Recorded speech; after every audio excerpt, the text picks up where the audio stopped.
Hi everyone, I just thought I would make a little video, and we've been reading The Castle in the Attic, and I thought maybe you would appreciate hearing the end of it, so I'm just going to read it in little bits, kind of like we did at school, and just kind of a recap. Remember, this is William, and if I read through our sticky notes that we put in the book, and you can do this at home when you're reading too.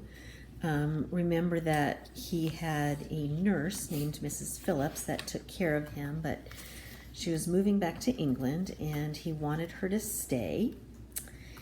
And she gives him the big castle that's in the attic, and she also gives him one knight, which is the Silver Knight, or Sir Simon, who comes alive.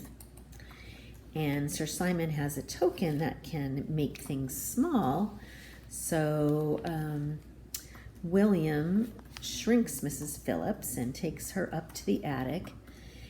And then, after feeling bad about that, William has Sir Simon shrink him, and he goes into the castle. And now he and Sir Simon have gone on their quest to try to get Sir Simon's kingdom back from Alistair. And some of the characters that they've met on their journey is the little boy that was sitting on the wall when William came out of the forest. And if you remember, the Silver Knight has disappeared. We don't know where he is. And when we left off where William had taken control of the dragon that was outside of the castle.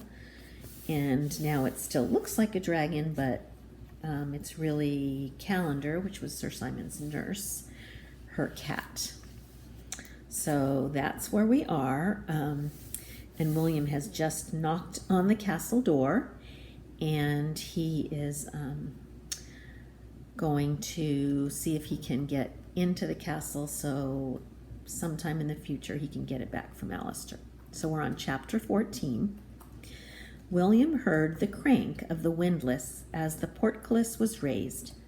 The heavy wooden doors were pushed slowly open by two soldiers, who marched across in front of him without raising their eyes to meet his.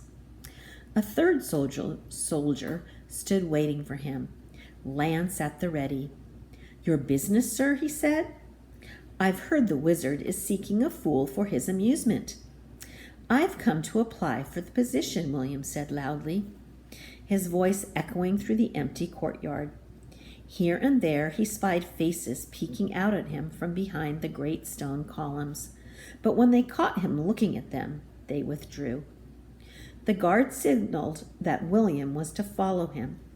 They took the first door that led off the courtyard and turned their way down an endless spiral of stairs that seemed to lead into the center of the earth. The stairs were lit by smoking torches that left long black marks on the stone walls above them. For the first time since he'd come through the forest, William felt cold. He was glad he had not shed his tunic in the heat.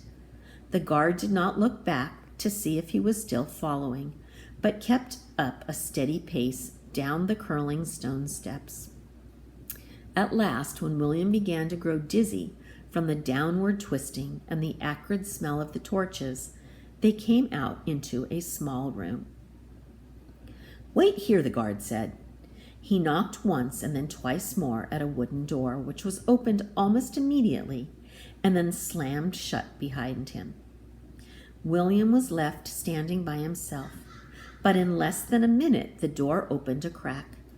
A bony hand reached out and beckoned him. He entered a large hallway, dimly lit by two torches on either side of a high-backed chair. So I'm going to stop right there, and then when we Google Meet tomorrow, I'll read some more, but I want you to think about whose bony hand do you think reached out the door to motion in William?